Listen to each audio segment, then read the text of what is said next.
Vamos a comenzar, ¿te parece, Mir? Sí, Por el adelante, por tiempo de, favor. de todos los demás. Hola, ¿cómo están? Buenos días a todos.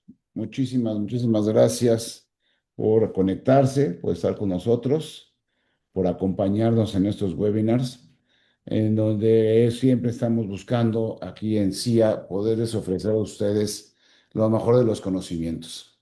Que estén ustedes siempre en la mejor parte del saber, que sepan qué es lo que está sucediendo, qué obligaciones tenemos, cómo las debemos de cumplir y obviamente cómo también los podemos ayudar para poder cumplir con todas esas obligaciones.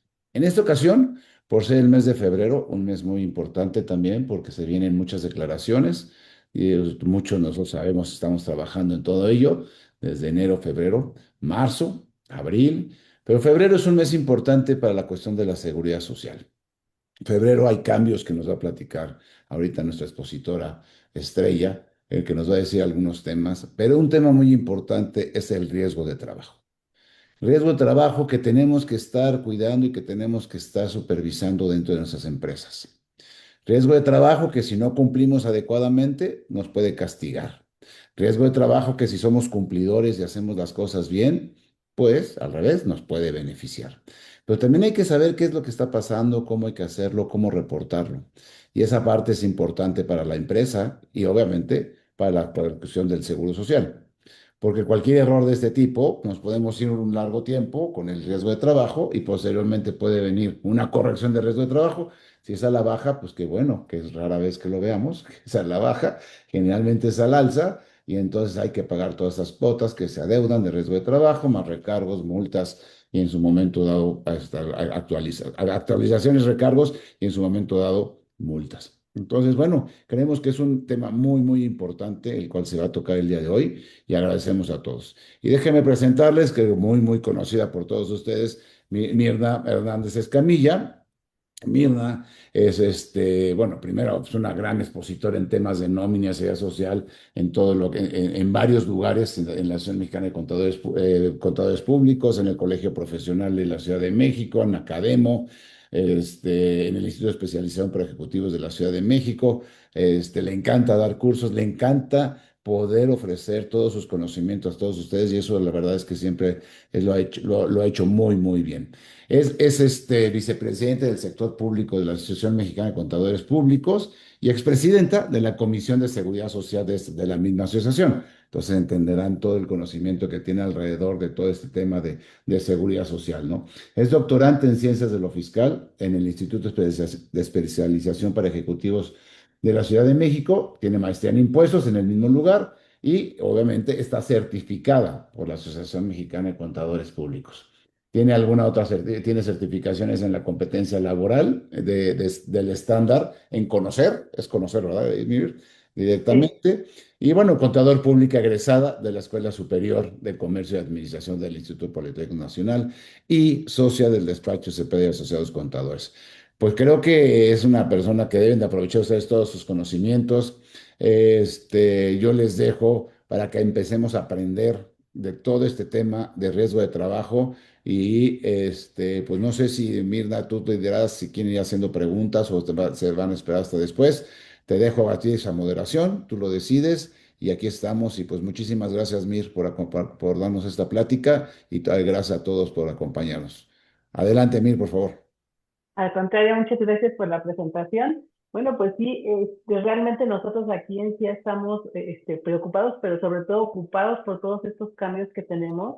Queremos platicar un poquito a ustedes este tema de riesgo de trabajo, porque en ocasiones escuchamos, bueno, el riesgo de trabajo. De hecho, varios de ustedes ya les llegó por ahí un correíto de que por favor nos dijeran si tuvo riesgos de trabajo en la empresa, por ahí certificar que realmente no hubiera algún riesgo de trabajo.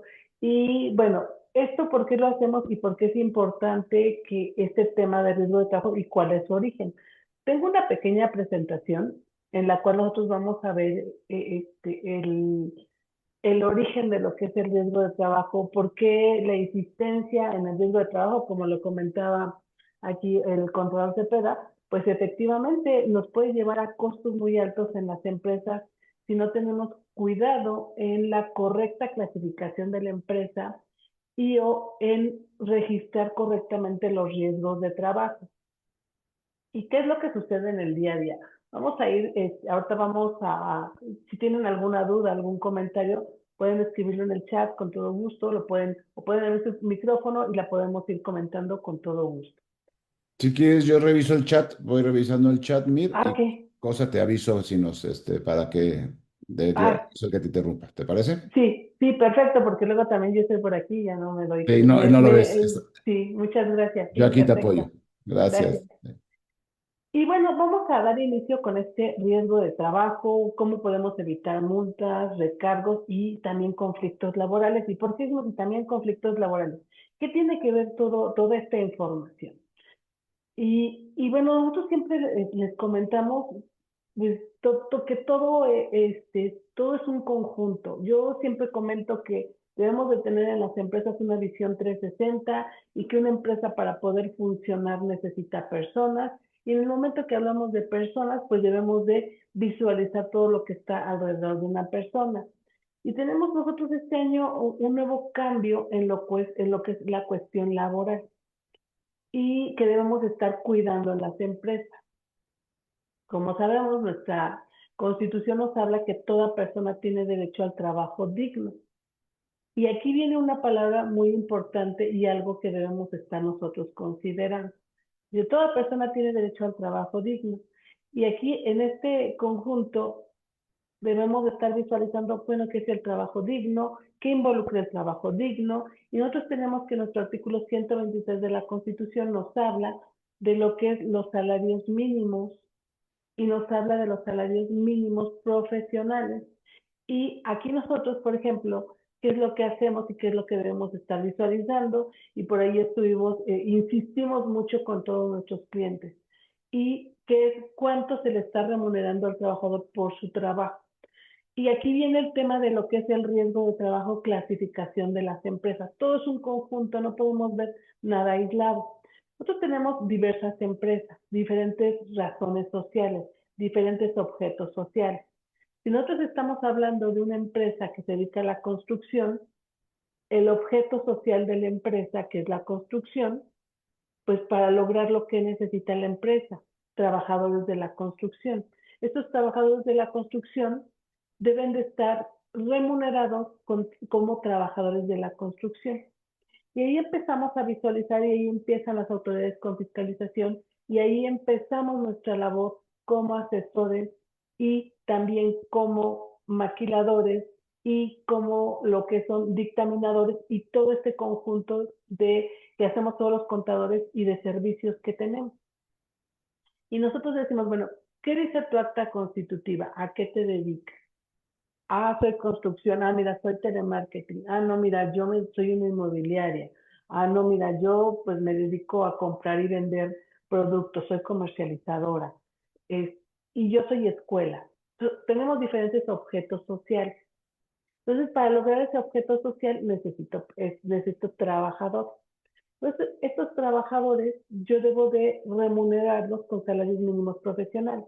Entonces, aquí tenemos el primer contacto con el riesgo de trabajo y la correcta clasificación de las empresas en el seguro de riesgos de trabajo.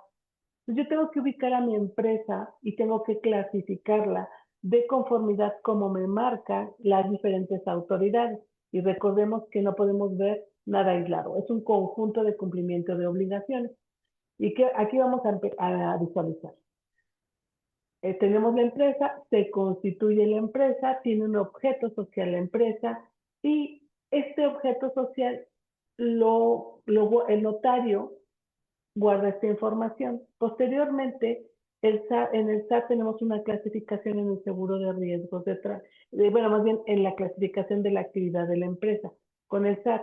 Posteriormente, con el seguro social, que es el enfoque que vamos a dar el día de hoy, nosotros debemos de clasificar a la empresa en el seguro de riesgos de trabajo. El seguro social contempla un reglamento de clasificación de empresas y un artículo en específico donde señala cómo debemos de clasificar a la empresa dependiendo la actividad más riesgosa que se desarrolle para lograr su objeto social. Y aquí hay que tener cuidado, Porque si yo digo que soy una empresa que me dedico a servicios administrativos y resulta que estoy llevando a cabo otros trabajos, como es mantenimiento, como es otro tipo de trabajos como es manufactura, pues entonces ya no estaría correctamente clasificado en el seguro de riesgos de trabajo. Y a mis colaboradores ya no los voy a estar remunerando de manera correcta. Entonces, tengo que ubicar perfectamente bien a mi empresa. Si yo no lo ubico de manera adecuada, puedo tener requerimientos de la autoridad. ¿A qué me refiero? Yo digo, y aquí viene en conjunto también con lo que es el REP. Yo le digo a la autoridad, oye autoridad, yo me dedico a comprar y vender aires acondicionados. Ese es mi objeto social, comprar y vender aires acondicionados. Por lo tanto, yo voy a estar ubicada en una empresa clase 1. El riesgo de trabajo para el Seguro Social se clasifica en 5 clases. Digo, bueno, voy a estar en clase 1 porque mi riesgo es bajo. Y me dice la autoridad, bueno, pues está bien, vas a ser clase 1, así te voy a clasificar. Está perfecto. Entonces tengo trabajadores, yo clase 1. Y todos mis trabajadores están en clase 1 y pago una prima pequeña, clase 1. Cuando yo me inscribo por primera vez al instituto, pago una prima media mínima. Entonces pago una prima y esa prima la pago sobre el salario que yo remunero a mis colaboradores. Y eso es lo que voy pagando.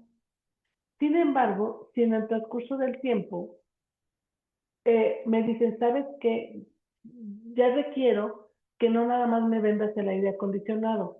No me lo puedes venir a instalar también el aire acondicionado. En el momento que me dicen, ¿quieres venirme a instalar el aire acondicionado? Y para mí es un buen negocio, pues obviamente voy a decir, claro, yo voy a instalar el aire acondicionado. ¿Qué tengo que hacer en ese momento como empresa? Tengo que, primero, si no está dentro de mi objeto social el dar mantenimiento de aires acondicionados, tengo que hacer una modificación a mis estatutos, a mi objeto social. Posteriormente, lo que tengo que hacer es dar una modificación a el SAT y también con el Seguro Social. Yo ya no voy a facturar solamente venta de aires acondicionados, ahora voy a facturar instalación de aires acondicionados. ¿Y qué pudiera pasar si yo no hago nada?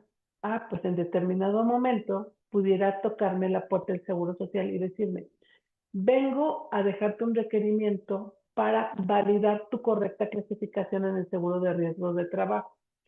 Y yo decía, no, pues yo me inscribí y pues yo dije que vendía aires acondicionados. Y el Seguro Social me va a decir, sí, pero ahora no nada más vendes aires acondicionados, también instalas aires acondicionados. ¿Cómo se va a dar cuenta el Seguro Social? Por la facturación, los trabajadores, si a un trabajador le sucede algún riesgo haciendo una instalación, va a ir al Seguro Social y le va a decir, estaba haciendo una instalación y tuve un riesgo de trabajo. Entonces ahí detecta el Seguro Social una clasificación errónea en el seguro de riesgos de trabajo. O bien, llega el trabajador a una empresa, le toman nota y resulta que le pagan este servicio a la empresa y tiene una relación con el REP. Entonces también el Seguro Social presume la que está incorrecta la clasificación en el seguro de riesgos de trabajo. Y deriva no nada más en una obligación y un cumplimiento de una correcta clasificación en el seguro de riesgos de trabajo, sino también en omisión de cumplimiento de obligaciones, como lo que es el REPTE y como lo que es el CIROC, que es el CIROC. Ah, bueno, el CIROC es la obligación de las empresas cuando hacen instalación de reportarlo al Seguro Social.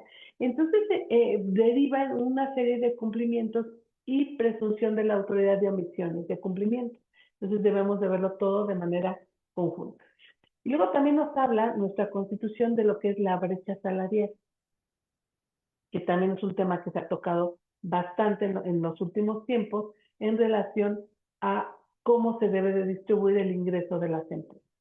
Tenemos también la parte de Infonavit, que recordemos que sufrió un cambio el año pasado, en el mes de febrero precisamente se modificó la ley del Infonavit, donde ahora tenemos nosotros, es importante que lo conozcamos, que ahora el Infonavit creó una empresa filial, la cual es una inmobiliaria que se dedica a comprar, vender terrenos, a hacer construcción y tenemos también ahora algo que se conoce como arrendamiento social.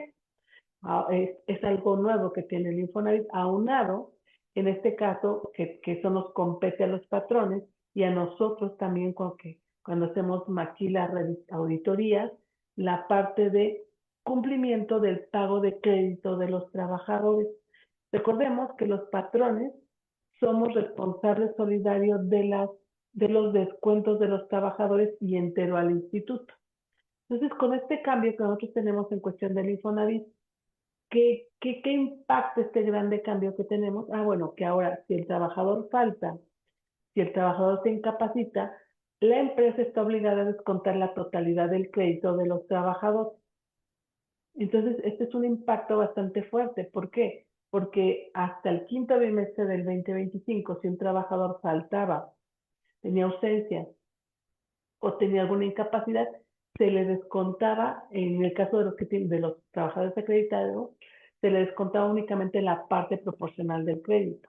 A partir del sexto bimestre del 2025, del primero de noviembre, si el trabajador falta, si el trabajador se incapacita, se le descuenta la totalidad del crédito hasta los montos establecidos por la ley. Esto es algo bastante de impacto en algunos trabajadores y más en las empresas que tienen bastantes incidencias.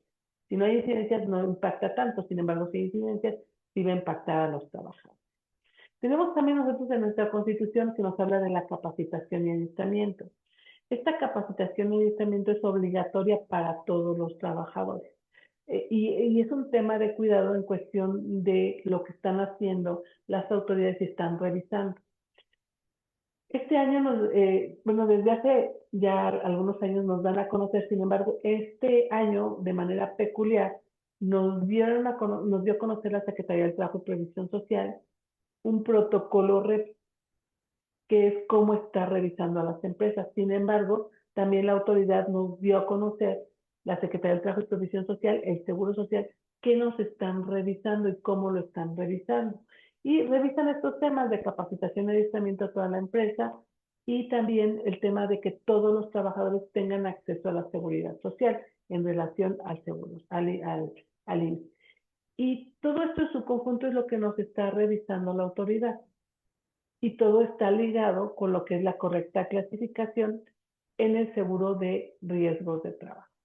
Tenemos nosotros también, dentro de lo que es el trabajo digno decente, que ya comentamos, que se debe de tener acceso a la seguridad social, se debe de tener un salario, en este caso un salario mínimo profesional, un salario remunerador, como lo menciona la ley, debe de dar capacitación continua. Y aquí también tenemos algo importante, todo debe de estar documentado.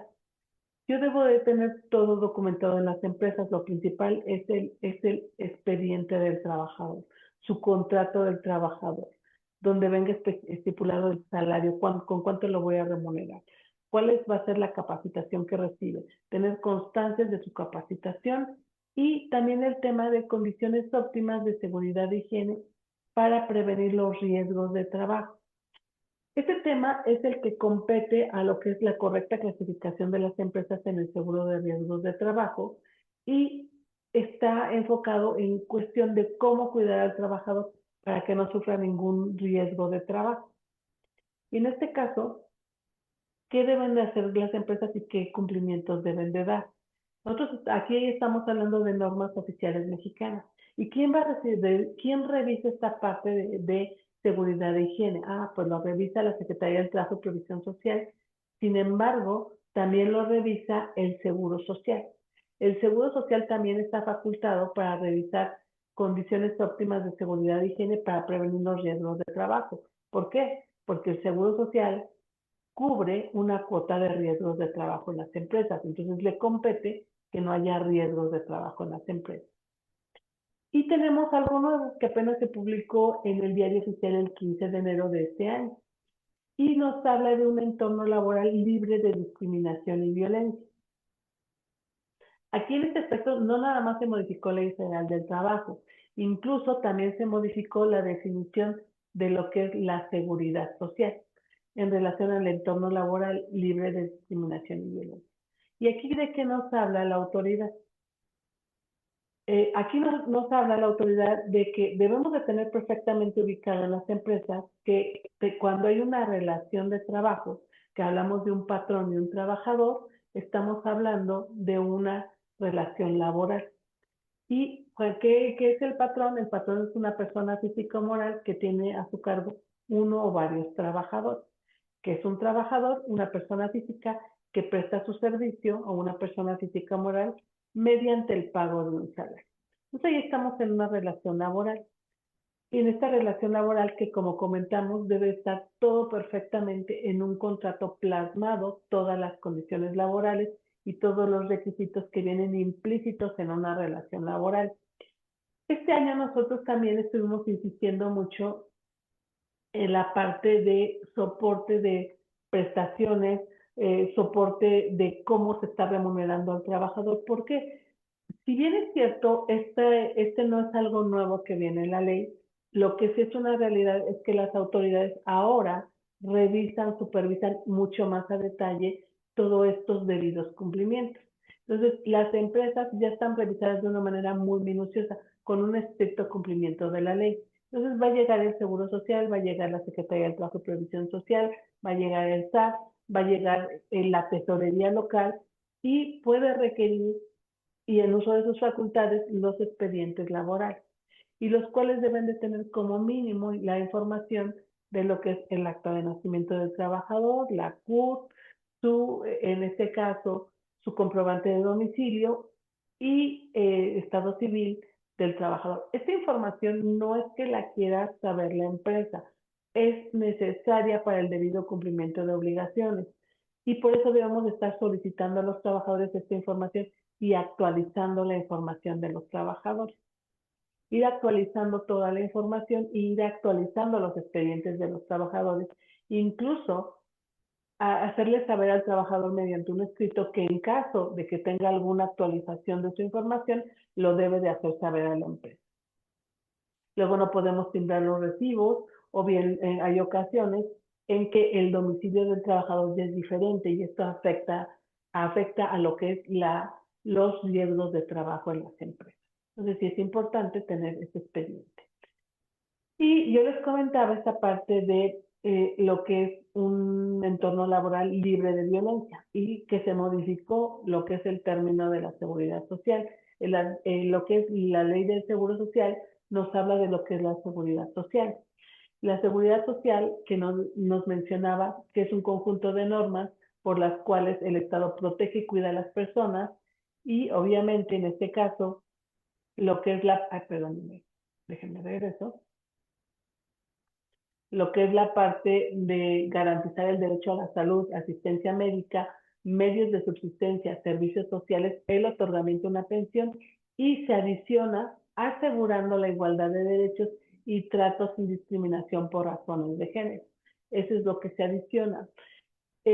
Nosotros tenemos ahorita diversos cambios que se han venido dando en relación a términos, por ejemplo, de que se deben de adicionar, que se deben de modificar ciertos, por ejemplo, políticas de las empresas, lo que son reglamentos internos, lo que son los contratos, para fines de evitar y dar lo que son el soporte a lo que nos está pidiendo la autoridad y lo que nos están ahorita y se está promoviendo, que es la igualdad de derechos y tratos sin discriminación de género.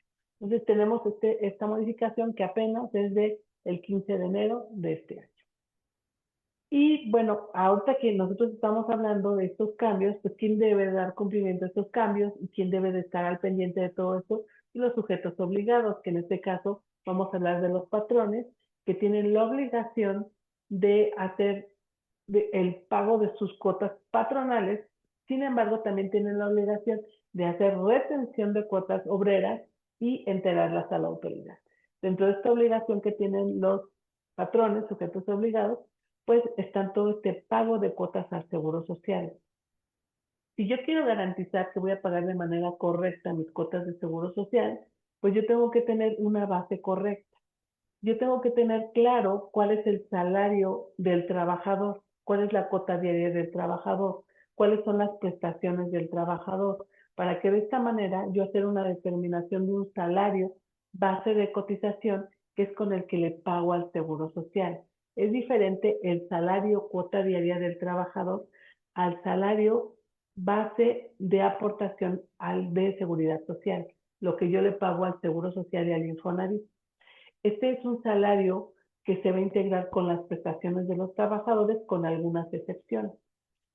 Yo para poder estar en posición de tener una determinación correcta necesito tener una base. ¿Cuál es la base? Los contratos.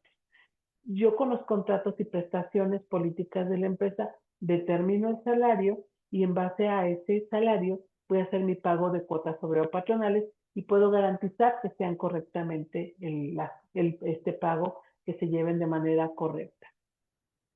De repente escuchamos, ay, las cédulas del Seguro Social, o escuchamos que la EMA, que la EVA. Bueno, lo que nosotros decimos como EMA y EVA son las cédulas el que emite el programa informático que nos da el instituto para hacer la determinación y pago de cuotas, mediante el SUA, que es el Sistema Único de Autodeterminación, que hacemos nosotros en la determinación y la hacemos saber, se las entregamos mediante esta cédula.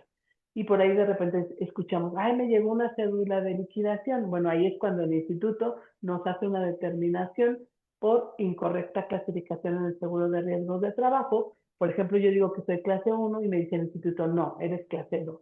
Entonces llega una cédula de liquidación y esa es una cédula donde viene los datos de los trabajadores y viene el importe que el instituto presume le debemos para pago de contribución. El seguro social se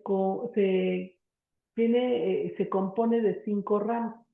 Tenemos la rama que vamos a ver el día de hoy, que es la rama de riesgo de trabajo, que es la que cubre lo que es la parte de los trabajadores, el bienestar de los trabajadores en los centros de trabajo. Tenemos también la cuota, más bien el seguro de enfermedades y maternidad, invalidez y vida, retiros de cesantía en edad avanzada y vejez, que es el para pensiones, y guarderías y prestaciones sociales. Hoy estamos platicando de los riesgos de trabajo y en este caso todos los patrones tienen la obligación de registrarse y registrar a sus trabajadores y comunicar las incidencias y comunicar modificaciones. Tengo que decirle al instituto, oye instituto, ya me registré en el Seguro Social como empresa. Oye instituto, voy a cambiar mi clasificación porque tengo otra actividad. Oye instituto, di de alta a estos trabajadores. Oye instituto, voy a dar de baja a estos trabajadores. Para nosotros dar esta información tenemos 5 días hábiles para informar al instituto. Sin embargo, aun y cuando yo tengo 5 días hábiles para dar un alta del trabajador, si le sucede algo al trabajador y no está dado de alta, se pasa algo que se llama, se finca un capital constitutivo. Aun y cuando la ley me da 5 días para darlo de alta, si le sucede un riesgo de trabajo a ese colaborador dentro de esos 5 días, ese gasto que se genere, que es bastante elevado, lo tiene que cubrir la empresa. Bueno, es bastante elevado dependiendo del riesgo, sin embargo, hay ocasiones en que las empresas pagan bastante por no dar de alta a los trabajadores. Lo conveniente es darlos de alta un día antes de que inicie la relación laboral. Y bueno, también se tiene que, los trabajadores, los patrones tienen la obligación de hacer determinar cuotas y proporcionar toda la información al instituto. Y el instituto nos va a dar las herramientas para hacer este cumplimiento de obligaciones. El Seguro Social en específico tiene bastantes herramientas de cumplimiento en relación al tema, en este caso, de seguridad social y de riesgos de trabajo. Tiene lo que es el escritorio virtual del Seguro Social para dar de alta a los trabajadores. Tiene en el escritorio virtual un apartado para hacer una aclaración sobre el riesgo de trabajo. Tiene el buzón IMSS donde podemos hacer aclaraciones sobre la determinación o sobre presunciones del riesgo de trabajo de las empresas. Y también debemos de estar considerando que nosotros debemos de tener un, un registro patronal por municipio y por centro de trabajo. Aquí yo, si tengo diversos centros de trabajo, debo de tener diversos registros patronales, dependiendo del municipio. Aquí el Seguro Social nos dice, mira, tú debes de tener por cada municipio un registro patronal. Sin embargo, si dentro del mismo municipio yo tengo diversos centros de trabajo, es el mismo registro patronal el que se va a estar utilizando. Aquí es importante que yo visualice cuáles van a ser mis centros de trabajo. Yo puedo tener un centro de trabajo en la Ciudad de México, puedo tener otro en Querétaro, puedo tener otro en Toluca, puedo tener diversos centros de trabajo. Y también debo de tener cuidado de que muchas personas dicen, bueno, pues no pasa nada, yo tengo una bodega en Toluca, pero pues, ahí están trabajando y yo tengo mi registro patronal en la Ciudad de México, pues no pasa nada. Recordemos el tema de intercambio de información.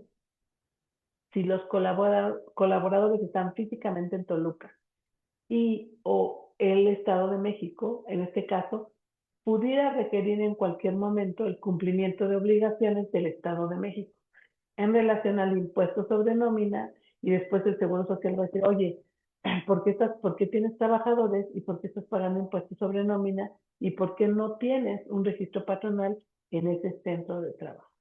Entonces hay que tener cuidado y tener perfectamente ubicados los centros de trabajo. Y hay que hacer una evaluación de costo-beneficio de cuáles y cuántos centros de trabajo tenemos. Ahora bien, esto estamos hablando de una empresa. En el caso de la construcción es diferente. En el caso de la construcción, el reglamento en específico no solicita que tengamos un registro patronal por obra de construcción. Entonces ahí es diferente. También hay que tener en cuenta, y eso muchas veces se omite por desconocimiento, que si yo empresa tengo la necesidad de hacer una remodelación, una ampliación, una mejora en mis instalaciones, eso es construcción. Entonces yo tengo la obligación como patrón solicitar un registro patronal nuevo para esa obra de construcción. Yo voy a tener un registro patronal especial para mi construcción que no se va a mezclar con mi registro patronal. Si, por ejemplo, vamos a ubicarnos en la empresa que se dedica a comprar y vender aires acondicionados, compra y vende aires acondicionados sin mayor problema. Sin embargo, en este caso, la empresa dice, bueno, pues voy a cambiar todo el piso de las instalaciones. Eso es construcción. O dice, voy a hacer una bodega en mis instalaciones. Eso es construcción. Y se tiene que solicitar al instituto un registro patronal específico para esa construcción. Y no se va a mezclar con el de la empresa. Hay que tener mucho cuidado porque en ocasiones la autoridad presume que incluso que la empresa está llevando a cabo actividades de la construcción. Y ahorita vamos a ver el impacto de una que el seguro diga, no, no eres clase 1, eres clase 5.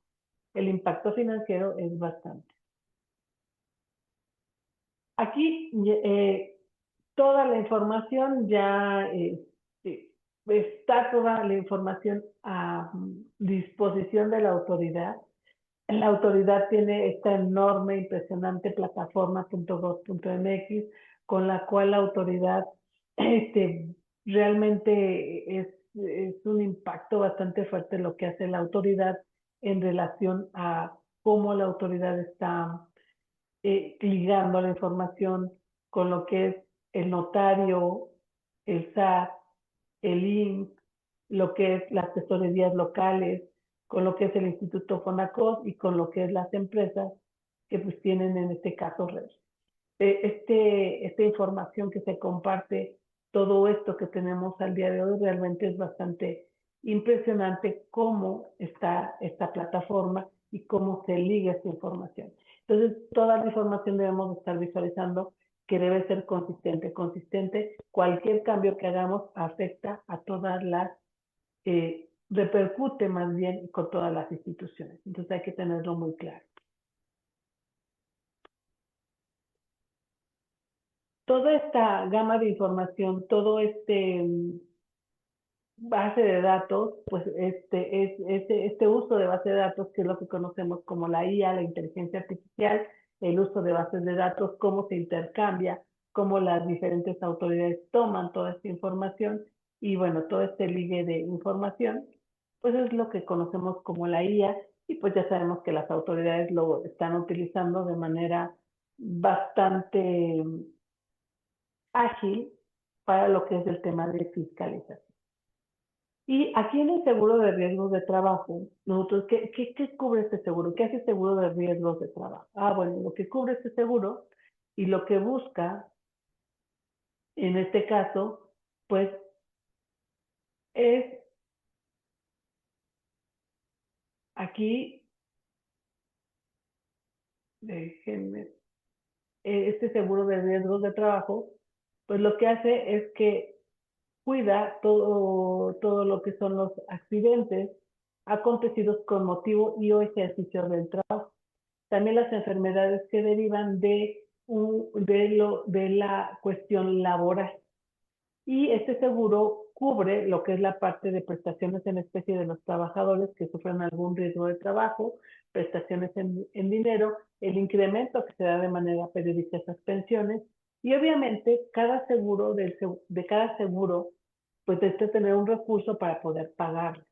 Entonces los seguros del Instituto Mexicano del Seguro Social son autofinanciados, entonces yo recaudo para el seguro de riesgos de trabajo y pago. Por eso, cuando las empresas, el seguro social castiga a las empresas que no cuidan a sus colaboradores, porque si hay bastantes riesgos de trabajo, pues entonces, ¿qué pasa? Ya, bueno, pues entonces tu prima de riesgos de trabajo la voy a estar incrementando. Y en este mes de febrero nosotros hacemos una revisión de la siniestralidad de las empresas. Todas las empresas que estuvieron vigentes del 1 de enero al 31 de diciembre del 2025 se tiene que revisar la siniestralidad, saber si tuvieron riesgos y o enfermedades de trabajo que incrementan el riesgo de trabajo de la empresa, o bien si no hubo ningún riesgo, también el Seguro Social lo premia y disminuye la prima. Entonces podemos nosotros estarla incrementando o decrementando hasta un punto por año. Entonces esto es bastante interesante porque si yo soy una empresa que tiene una prima alta y cuido a mis trabajadores, puedo estar bajando mi prima y ese dinero en lugar de estarlo pagando al instituto para cubrir incapacidades y prestaciones, lo invierto en la empresa para prevenir lo que son los riesgos de trabajo. Y aquí, por ejemplo, ustedes pueden ver el impacto financiero que tiene lo que es el riesgo de trabajo.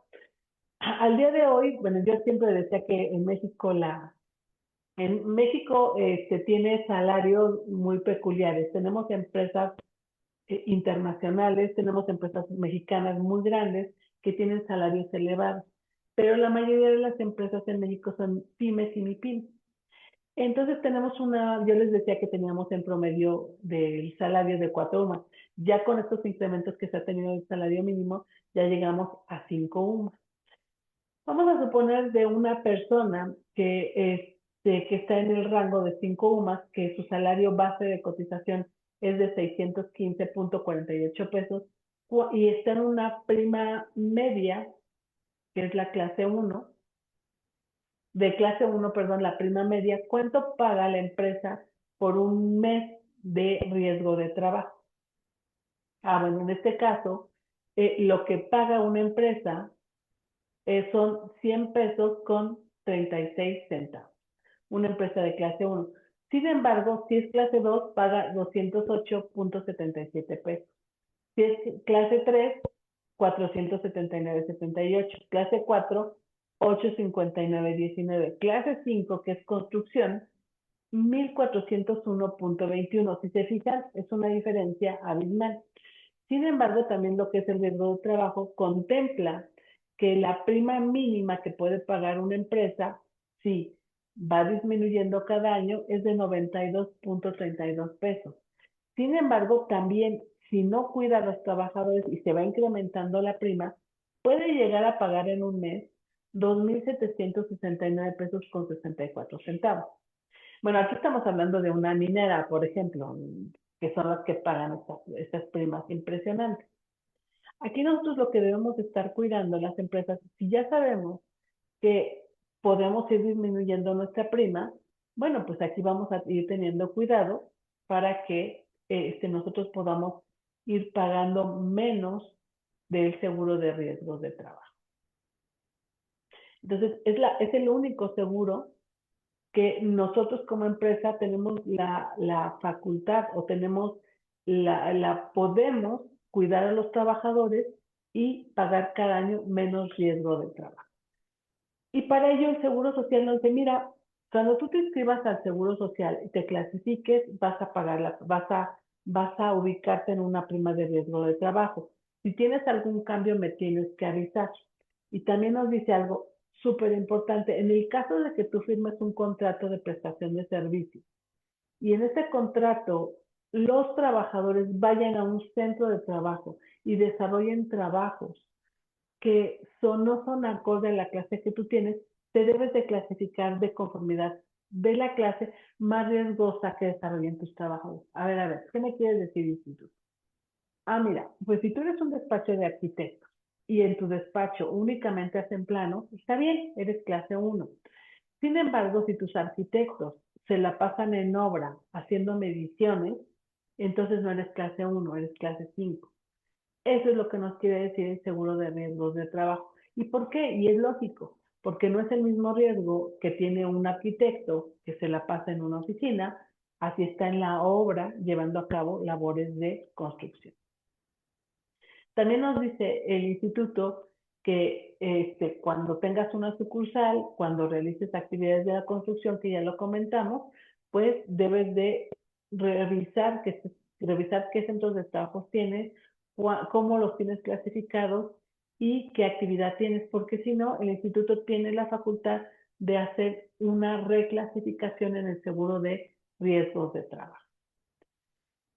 ¿Qué pasa con los riesgos de trabajo que ocurren, la siniestralidad que ocurre con los colaboradores? ¿Qué pasa con estas incidencias que tienen los trabajadores?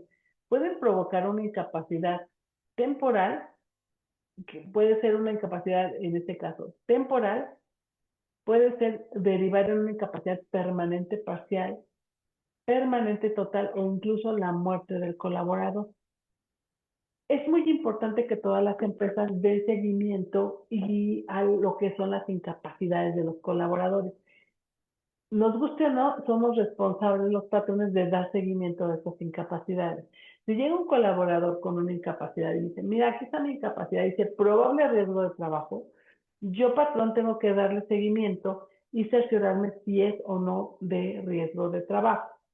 Y si el trabajador dice, ay, no, yo ya no voy a ir al instituto, es más, ya renuncio, me voy, yo no quiero dar vueltas al instituto, yo tengo que dar seguimiento como patrón, ir a la clínica, ir a la subdelegación, a la delegación, a poder validar que esté correctamente clasificado. La primera instancia que tiene y lo que tienen que hacer los trabajadores es ir al instituto a Hola, validar Mir. ese riesgo de trabajo. Sí, sí, sí. Perdón, Mir. A ver, aquí hay una pregunta de Viridiana.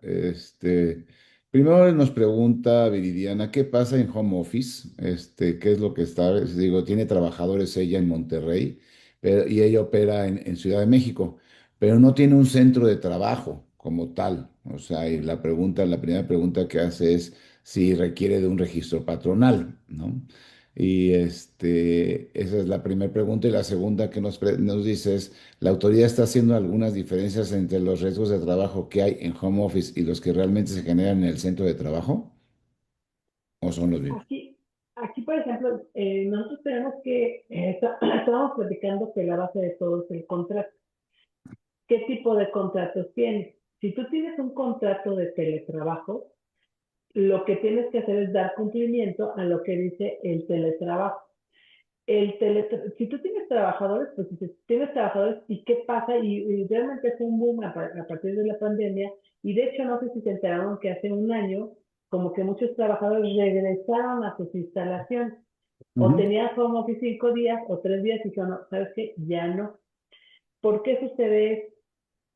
Porque para las empresas un contrato de teletrabajo implica llevar todas las condiciones óptimas de seguridad e higiene a la casa del colaborador, al espacio que tiene el colaborador para trabajar.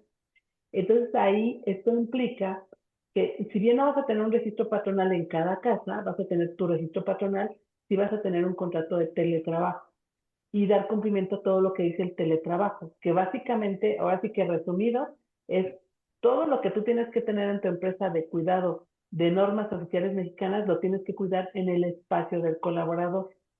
Que tienes que asegurarte que el colaborador en teletrabajo tenga su escritorio, su silla ergonómica, que tenga, en este caso, la iluminación adecuada, que tenga todo lo necesario para dar cumplimiento a las normas oficiales mexicanas, que están explícitos para teletrabajo.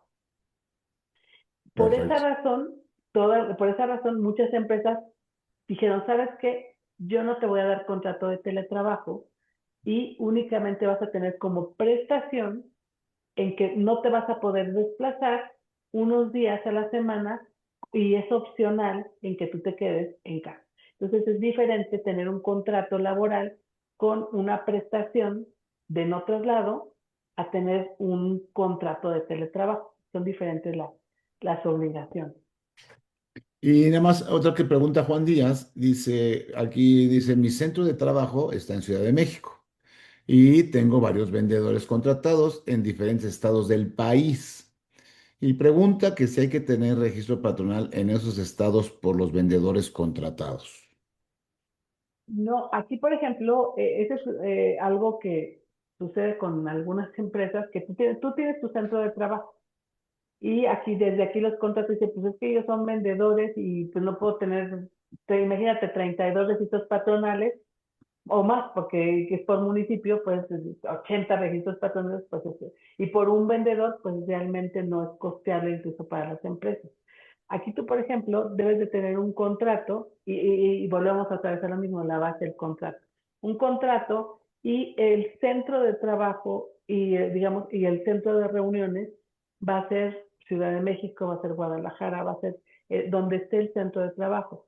Sin embargo, por la peculiaridad de las labores, el trabajador, pues realmente su centro de trabajo no va a tener centro de trabajo, sino la labor es de vendedor. Entonces se va a estar desplazando a diferentes sitios.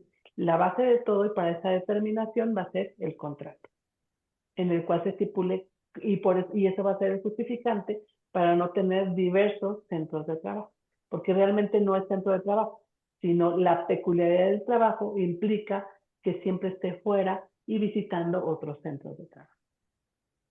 Perfecto, gracias, mira, adelante, adelante. Sí. Aquí también nosotros lo que debemos de ver en este caso de cómo prevenir, cómo cuidar todo lo que son eh, a los colaboradores de manera preventiva, el Seguro Social nos dice, mira, el Seguro Social, ¿qué está haciendo? Dice, el Seguro Social, y esta parte está muy interesante. El instituto está facultado para proporcionar servicios de carácter preventivo a través de procedimientos de alcance genérico y dice que el instituto establecerá programas para promover y apoyar la aplicación de acciones preventivas para los riesgos de trabajo en las empresas de hasta 100 trabajadores. Bueno, ¿qué ha hecho el Seguro Social? ¿Qué tiene el Seguro Social en ese aspecto? El Seguro Social, porque lo menciona la ley, se unió con la Secretaría de Trabajo y Previsión Social y con diferentes autoridades de la Administración Pública Federal para dar cumplimiento a este artículo y tener un soporte que se conoce como ELSA. La herramienta que nos da a conocer el Seguro Social, que nos da el Seguro Social y que está desde 2018 para dar cumplimiento al tema de condiciones óptimas de seguridad e higiene y dar a conocer y que toda la población de hasta todas las empresas de hasta 100 trabajadores la utilicen, se llama ELSA. Es esta herramienta que ven en pantalla. Sin embargo, lo curioso es que los que más utilizan esta herramienta son las empresas de más de 100 trabajadores. Si bien es cierto, no es necesario ni obligatorio que se registren las empresas, sí es recomendable que conozcan esta herramienta. ¿Por qué? Porque tiene bastante información y como les comentaba, en México la mayoría de las empresas son pymes y mipymes. Y de repente volteamos y vemos una serie de cumplimientos que dicen las empresas, es que ya no, que te tengo que dar cumplimiento, cumplimiento, cumplimiento y son muchísimas obligaciones.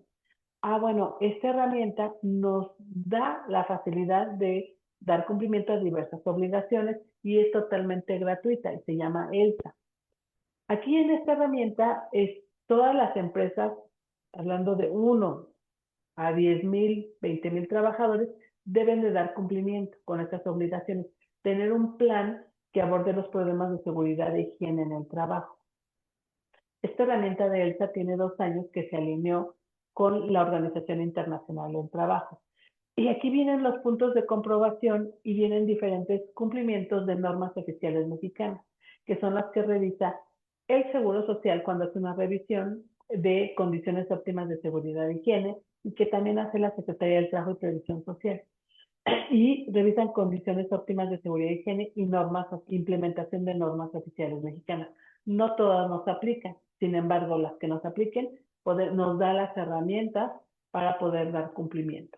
Incluso señalización, también que debemos de tener, todo esto viene, recordemos que yo quisiera decir la Secretaría, quisiera decir el Seguro Social, sin embargo, todas las autoridades ya tenemos multas por todo, que beneficiario controlador, que PLD, multas muy elevadas. Entonces, de manera preventiva, si tenemos la herramienta, vamos a utilizarla para que, si viene una autoridad, esperemos que no, si hay una revisión, pues tengamos todas las condiciones óptimas de seguridad y higiene que competen en nuestro centro de trabajo y no seamos acreedores a un año. Este material se los vamos a compartir y ahí están las herramientas que ustedes tienen dentro de lo que es ELSA, por ejemplo. Nosotros cuando tenemos un accidente de trabajo, que es las lesiones que tiene algún trabajador que se produce por el ejercicio con motivo de su trabajo, pues van a repercutir en lo que son la empresa. Y también las enfermedades de trabajo, que en este caso es una acción continua que tenga su motivo y origen en el trabajo. Aquí también en este aspecto, luego una pregunta muy recurrente, bueno, es que si el trabajador estaba en mi empresa, le sucedió aquí un siniestro, se lastimó, cargó una caja y se lastimó la columna. Y ya después se va el trabajador y en 5 años vuelve el trabajador al Seguro Social y dice, oye, derivado de mi accidente de hace 5 años, me sigue doliendo la espalda. Y el Seguro Social valida que el origen es ese accidente y enfermedad de trabajo, le carga esa siniestralidad a la empresa anterior. Y entonces de repente las empresas dicen, me llegó un requerimiento de seguro social, pero ese trabajador ya ni está conmigo. Sin embargo, se siniestró estando con él. Es bastante complejo, sin embargo, bueno, así es. Lo ideal es que conozcamos qué es lo que puede pasar y las herramientas que tenemos para de manera preventiva y proactiva las utilicemos y evitemos cualquier sanción por parte de alguna autoridad o presunción de omisión de cumplimiento de obligación. Tenemos también que hace ya 2 años el Seguro Social, más bien la parte laboral, y junto con el Seguro Social modificaron lo que son las tablas de enfermedad. Se alineó a la Organización Internacional del Trabajo y tenemos desconocido que lo que se conoce como estrés o trastornos depresivos laborales ya también se consideran como enfermedades de trabajo. Es algo ya conocido. Yo siempre les pongo como ejemplo, digo, imagínense a la persona que recibe las quejas en un centro comercial, pues supongo que sí vive en un estrés bastante elevado. Nosotros también aquí tenemos que todos los trabajadores que sufren algún riesgo de trabajo deben de acudir a su servicio médico, deben de notificar al patrón y deben de llenar lo que conocemos como una forma para validar este riesgo de trabajo, que es la que conocemos como ST7, ST8, ST9, que son los avisos para calificar probables riesgos de trabajo. Y son los que nos van a ayudar para revisar esta siniestralidad en las empresas y ver si este siniestro ocurrido en la empresa nos va a incrementar nuestra prima o nos las va a decrementar. Entonces nosotros tenemos estos formatos que ya mencionamos, que debemos de tener especial cuidado en el llenado. La parte del formato tiene toda la información que habla, y por eso le digo que toda la información está ligada. Toda la información que nos solicita en este apartado el Seguro Social es la que viene en el artículo 25 de la Ley Federal del Trabajo, que es lo que viene en el expediente del colaborador. Aquí viene toda esta información. Posteriormente, el patrón debe de llenar la versión de lo ocurrido y debe de poner la información. Entonces, por eso es conveniente tener la información al día del colaborador y este riesgo de trabajo se califique de manera correcta. Tenemos también nosotros un documento muy importante que es el dictamen por alta de riesgo de trabajo. Y aquí es donde se va a clasificar y va a ratificar lo que es el riesgo de trabajo. Es muy importante que le den seguimiento porque luego nos mandan el dictamen, pero no está lleno, no nos es útil para una correcta clasificación. Entonces sí es importante tener todos los documentos llenos y revisarlos y que la persona que llene el documento pues se lo llene de manera adecuada, indicando realmente si visualizó el riesgo de trabajo, si no lo visualizó, argumentando, según el trabajador, me indicó el colaborador, menciona la persona, y porque si yo no tuve la certeza, no vi el riesgo, no puedo decir, el trabajador estaba caminando y se cayó. No, si yo no lo vi, no puedo asegurarlo. Entonces hay que ser muy cuidadosos en el llenado de cuándo se llena, cómo se llena, ser explícitos. Si no cabe la información en un recuadro, incluso una hoja anexa, pero sí ser muy explícitos en cómo se llevó a cabo ese riesgo de trabajo para que tenga una correcta clasificación. También nosotros tenemos que hay riesgos de trabajo que no afectan en la siniestralidad, cuando es que el trabajador está en estado de embriaguez, bajo la influencia de algún narcótico, es un accidente intencionado o fue producto de una riña o suicidio, esos no juegan para lo que es la siniestralidad. Y tampoco los riesgos ocurridos en el traslado del colaborador de su casa habitación al centro de trabajo y viceversa. Por eso la importancia de tener perfectamente ubicados estos, estos trayectos. Tenemos nosotros una gran herramienta que es el escritorio virtual del Seguro Social. En esta herramienta nosotros podemos visualizar las incapacidades y estarlas revisando. Es conveniente, de hecho yo siempre les digo que es parte de un control interno en las empresas, estar revisando estas incapacidades para poder hacer el match cada mes o cada quincena y no se omita ninguna incapacidad de ningún colaborador. Y también yo les comentaba que esta herramienta se pueden presentar escritos de desacuerdo en relación a lo que es el riesgo de trabajo. Es una excelente herramienta y para que nosotros la podamos estar utilizando en las empresas. Y nos va a estar diciendo todas las incapacidades y nos va a arrojar un reporte. El reporte puede ser en formato PDF o en formato Excel. Y con estas herramientas nosotros podemos hacer la presentación de nuestra prima de riesgo de trabajo. Nosotros tenemos todo el mes, todavía tenemos un par de días para hacer la presentación de nuestro riesgo de trabajo. Tenemos hasta el día sábado 28, hasta el sábado 28 nos habla del mes de febrero. Entonces tenemos hasta el sábado 28 para presentar nuestro riesgo de trabajo. Tenemos un micrositio donde podemos allegarnos también de información, podemos ver algunos tips que nos da la autoridad y varias herramientas para algunas peculiaridades que haya en los riesgos de trabajo. Básicamente la intención que nosotros tenemos al día de hoy y que quisimos compartir con ustedes es básicamente que veamos y conozcamos la importancia de una correcta clasificación en el seguro de riesgos de trabajo, el seguimiento a los riesgos de trabajo y las herramientas que tenemos para lo que es el tema de riesgos de trabajo. No sé si por ahí tengamos alguna otra. Sí, tenemos otra pregunta imagino que es Roberto Hernández. Dice, en tema de enfermedades de trabajo, tenemos un colaborador que lo califica, tenemos un colaborador que lo califican como enfermedad de trabajo, ya que comenta sufre de ansiedad. Entonces también entra en la determinación de la prima. Aquí, por ejemplo, si en este caso la ansiedad es producto del trabajo, sí, pero eso lo determina el instituto, el médico del área de medicina del trabajo.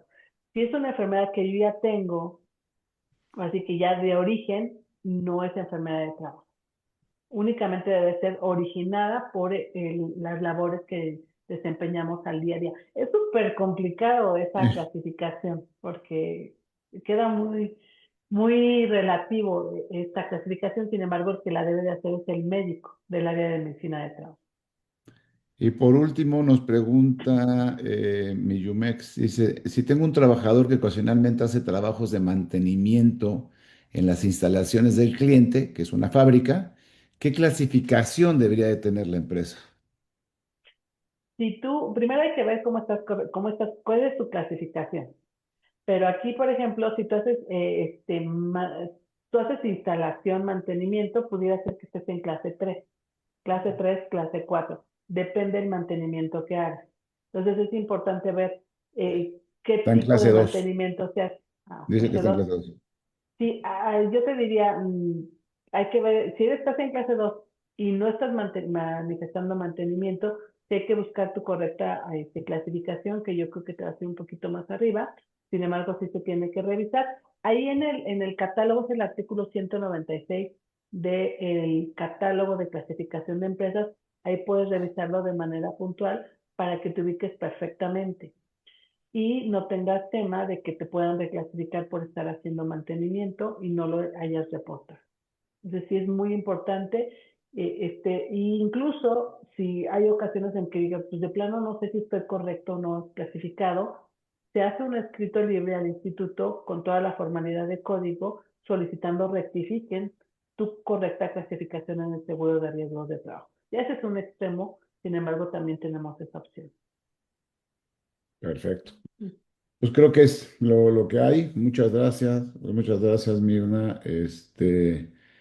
Bueno, a ver, espérame. Si no tuve incapacidades por riesgo de trabajo y no se modifica mi prima de riesgo de trabajo, ¿es recomendable presentar la declaración? Si estás en la prima mínima punto 5 y no tuviste ninguna siniestralidad, tienes la opción de no presentar. Hay personas que dicen, no, yo prefiero presentar. Entonces, yo soy de la idea, si no estás obligado, pues no la presentes. Sin embargo, muchas personas por cumplimiento sí la presentan. Entonces, no te afecta absolutamente nada si no la presentas y no te corresponde presentarla. Perfecto. Pues creo que es todo.